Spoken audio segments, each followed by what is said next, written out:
I'm Elijah Wood. I'm here in the Criterion Closet. I can't believe that I get this incredible honor. The Vanishing, George Sluizer. This is an off-recommended horror film. The sort of premise of someone being taken in broad daylight whilst pumping gas on a road trip, and then ultimately meeting who that killer is, who that psychopath is, in such a chilling way is just, it's a masterpiece. Inarritu's Amores Perros. The thing that I think about when I think about this movie is the Control Machete song, Si Senor. It is such a dope moment in the film. It's such a punk rock movie. And really the sort of explosive way that his career began. I love this film. David Fincher's The Game. I feel like no one talks about this movie in the way that they should. This idea of an immersive game that that sort of challenges you and you think is someone's chasing you or someone's after you. It's this very elaborate sort of ruse that Sean Penn's character gets for his brother in the movie, played by Michael Douglas. It's awesome and surprising and yeah, one of my favorite Fincher films. Antonioni's Blow-Up. Herbie Hancock, the way I came to this movie was actually through its music. There's a great song on this that is very identifiable from the D-Light song, Groove is in the Heart. So that sort of like opening bass line, doom, doom, doo, doo, doo, doom, doo, doo, doo, that comes from a song from Blow Up. This movie's great. It was later sort of remade as Blow Out. In this case, this was not about sound, it's about footage. So it's about a photographer that accidentally captures a murder. And this sort of world that he descends into and trying to decipher what that was. It's awesome. Thelonious Monk, Straight No Chaser. I didn't even realize this was on Criterion. So I'm very stoked about this. This movie's great. An incredible intimate portrait of Thelonious Monk. Fly on the wall revealing of one of the great artists in jazz. The footage is gorgeous. And if you want to get into jazz, or even if you don't care about jazz, that's the beautiful thing about documentaries, right?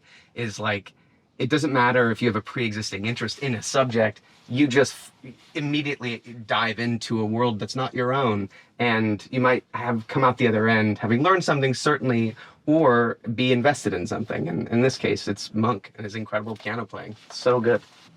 Jonathan Glazer. I mean, how can every movie be such a masterwork? You know, Jonathan Glazer's birth I'm talking about. So Jonathan Glazer got to start in music videos, as many great filmmakers do.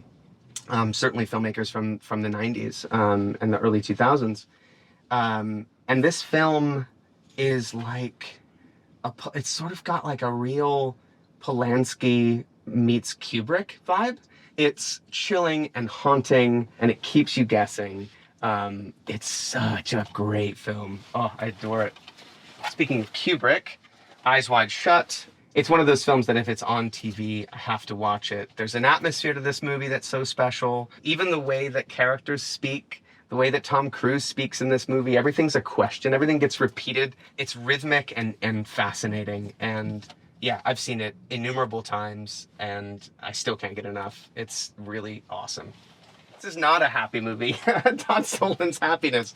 I'll never forget seeing this in the theater and being really deeply disturbed by it, but also utterly moved and impressed by the skills of the cast. It's such an extraordinary cast, particularly Philip Seymour Hoffman. It's one of his great performances, and that's an amazing cover as well. Speaking of disturbing, Haneke's Funny Games. That is not a party. The opening credit sequence is such a great indication of where you're at. It's family on a drive to their country home, and it gets interjected with like super intense like metal, like punk rock. And you kind of go, right, I'm not safe here.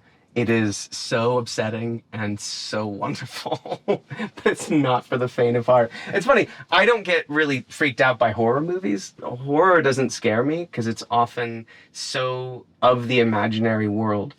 The horror that freaks me out are the things that humans do to other humans, and they don't necessarily have a reason for why they're doing them. And this is certainly a representation of that. This Wes Anderson archive, 10 films over 25 years. What a fascinating and amazing career, especially watching someone develop their identity over the course of this many years. And with Bottle Rocket, it hasn't quite started yet. The Wes Anderson that we've come to know is not there, but is there in many ways. That's still one of my favorite films. I love that movie so much. The relationship that Luke Wilson has with the housekeeper at the motel is like the most charming thing that you root for as an audience. It is such a great kind of caper of some real average dudes that don't know what the fuck they're doing. And then it's been just an absolute joy from that moment on. So the Wes Anderson archive, this is dope. It's so cool. I mean, right, just literally like pin the tail on the donkey. Oh, it's just on the waterfront. I have never seen this, so I'm letting you into my shame list now. This is a legendary classic. Now I'm motivated to see it. Thank you, Criterion.